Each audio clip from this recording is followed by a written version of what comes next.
احنا بنعمل تجربه خاصه بالمجتمع المصري، هتحكي لنا موقف انت مريت بيه ويعني استفدت ايه من الموقف او من التجربه دي؟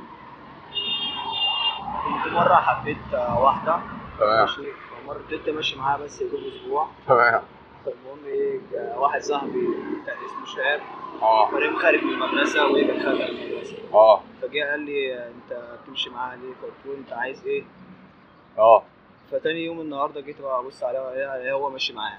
غور يا كلب من وشي، ما اشوفش وشك هنا تاني هسحقك. فأنا حزنت جدا ووقفتها وكلمتها، قالت لي لا ما تكلمنيش تاني، أنت مش بني آدم. طيب ايه النصيحه اللي انت حابب تقدمها من الموقف او التجربه اللي انت مريت بيها دي؟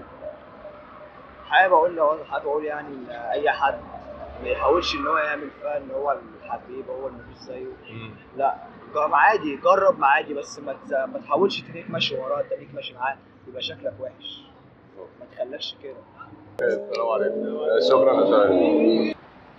السلام عليكم يا شباب.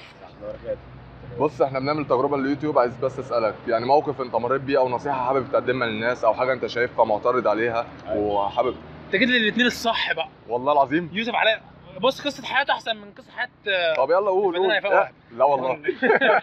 الموقف اللي اثر في حياتي نتيجه الثانويه العامه، يعني بعدها دراما بقى، وانت فاهمني، كل حاجه انت كنت انت بتتمناها واملك انك تدخل كليه عاليه زي هندسه او طب او الكلام ده كله. تمام. ده كله ضاع بقى، سواء بقى اهمال منك او اهمال من اللي صحح اللي انت شايفه وظلمك، الكلام ده كله يعني. تمام. بس هي الحياه ما بتقفش على حاجه، لا بالظبط. بتقف على كليه ولا بتقف على حبيب بالظبط. ده بالعكس، ده دي ممكن تكون دافع عليك انك تكون احسن.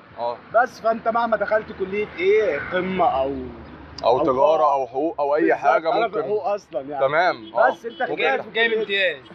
طب كويس اهو. يعني بس الحمد لله على كل حاجه، وانت اجتهد بس في مجالك وربنا يكرمك فيه ان شاء الله. ما تخليش مثلا انك تحط املك في حاجه معينه، ولو الحاجه دي ما حصلتش او في كليه قمه مثلا ولو الحاجه دي ما حصلتش تقول بس كده انت حياتك وقفت والكلام ده كله. لا، الحياه بتستمر ما بتقفش، وفي تحديات كل يوم. بالظبط. بس يعني محدش وقف حياته على ثانويه عامه او شغل او حبيب او الكلام ده. جميل جدا. انت موقف مريت بيه بقى؟ لا ما مرتش بموقف. ما مرتش بموقف. انا حياتي كلها ستريت نسوان بس. ضحك هزار نمشي شويه شخلعه نسوان بس. هو ده حياتك يعني؟ انا بقى في الحريم. طب بتصرف على النسوان دول منين؟ نسوان على طالما في واحده بدفع لها جنيه اخر. اصل انا مش هتجوزها، انا صاحبتي. تمام. طب ايه رايك في لبس البنات مثلا لو اللي بيحصل دلوقتي؟ انت جيت لي بقى في النقطه الصح اللي انا مستنيها. كده انت مستني صح؟ شايف بيت النك دي؟ دي المفروض ما تمشيش اصلا على بتاع كده، لو مسكتها هنا ممكن ارميها في البحر. ليه بس؟ بنت ماشيه كويسه. كويسه. ما هي دي انا النوع بتاعنا منقبين. بعشق حاجه اسمها منقبين، اقسم بالله. شفت الراجل؟ احنا مالنا بالمنقبات؟ ما انا ده الستايل بتاعنا بقى. حاله فريده. اشوف واحده زي دي كده مثلا ماشيه ممكن اخبطها، بس بخاف بتكسف، يبقى حرام عليا. بتتكسف، انما المنتخبات ما بتتكسفش. المنتخبات ده انا بعين عليها اروح اكلمهم بس ما بعرفش. باين عليك تروح. البنت اصلا تبقى ماشيه كده، تبقى ماشيه محترمه. طب وافرض رحت تتكلم مثلا واحده منتخبه وطلعت راجل في الاخر؟ راجل؟ هو اعمى؟ ما افرض طلعت راجل ولابس نقاب. بقول لك ايه، ده عنده خبرات في الحاجات دي. اساله بقى، قول له بقى اخر واحده وريتها لي. السنسور بتاعك عالي يعني. جميل. برافو عليك. العيون بس يعني. شرفنا بيكم يا شباب جدا. ماشي يا شباب. الراجل اللي محدش يقدر يعكر مزاجه، واللي يعكر مزاجه يغور. السلام عليكم. ازي حضرتك؟ زي ما انت. بص احنا عايزين حضرتك تحكي لنا موقف او تجربه مريت بيها او شفتها في الشارع المصري وحابب ان انت تغيرها مثلا. الحقيقه مفيش حاجه حاضره. طيب ماشي ممكن اسال حضرتك سؤال تاني مثلا؟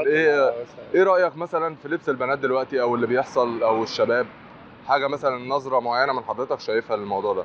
هو شوف، انا حتى لو قلت لك انا معترض على بعض حاجات في لبس البنات، تمام، لكن ماليش الحق ان انا اتدخل في او اكره حد او اضايق حد بسبب انه يعني مثلا تلاقي بنت لابسه مثلا حاجه كلنا متفقين انها ما هياش يعني مناسبه. تمام.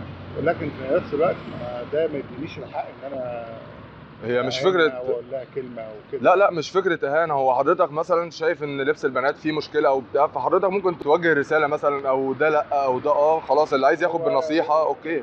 الرساله المهمه ان كل بنت تراعي الجو اللي هي عايشه فيه بالظبط، والمجتمع اللي هي فيه. المجتمع اللي هي فيه يعني هي لو قاعده مثلا في حي شعبي ما ينفعش غير واحده قاعده في حي راقي شويه يعني، فلازم تراعي الحكايه دي في لبسها.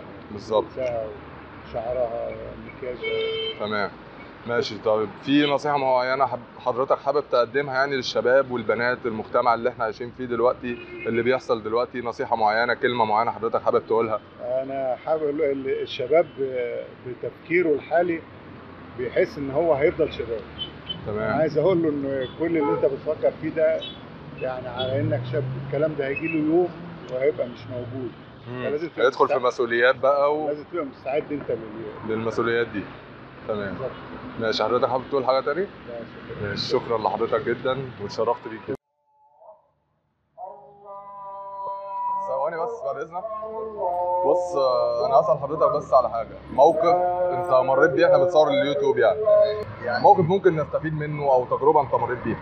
بص، هو حضرتك اقوى موقف اللي مريت بيه فعلا ان هو يبقى الشباب اللي قاعدين على الكورنيش مثلا. الكورنيش ده معمول للناس كلها. تمام. فالشباب اللي بيبقوا موجودين دول يعني في منهم اللي بيشرب وفي منهم اللي بيعاكس وفي منهم اللي جاي اصلا عشان يشم شويه هوا. يعني في ناس كتير اصلا انواع.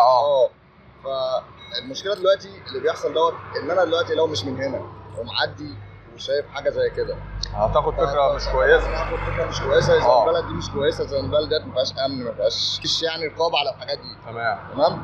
فاكتر حاجه بقى اللي اتعرضت لها فعلا ان هو كنت بعدي على اي حد الاقي اي حد قاعد مع اي حد بيعمل حاجات مش كويسه.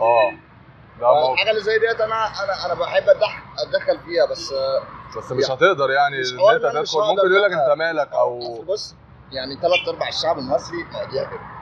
مش تتكلم بقى ان انت على واحد بس او اتنين، 3/4 الشعب. يعني انت لو سبت دوت ورحت اللي بعده غيره كذلك هتلاقي نفس الحوار. بس يا جماعه يعني مش هقول لكم هاتوا شقه وكلام من ده، بس اكيد يعني اقول لك على حاجه، احترم اختك اللي انت نفسك تتجوزها. دي النصيحه اللي انت حابب تقدمها؟ دي اول حاجه. تمام. ماشي. تاني حاجه احترم نفسك انت بقى، علشان خاطر لما حد يجي يبص لك بص كمان مش اكتر. تمام. طيب في حاجه تانية حابب تقولها وتوصلها؟ لا والله بص يعني احنا الايام اللي احنا فيها بنعديها بنزق، احنا قاعدين بنزق يا جماعه. يعني ايه؟ فاللي هيقدر يجي على نفسه عشان يزق ماشي، مش قادر يجي على نفسه عشان يزق يقعد في البيت.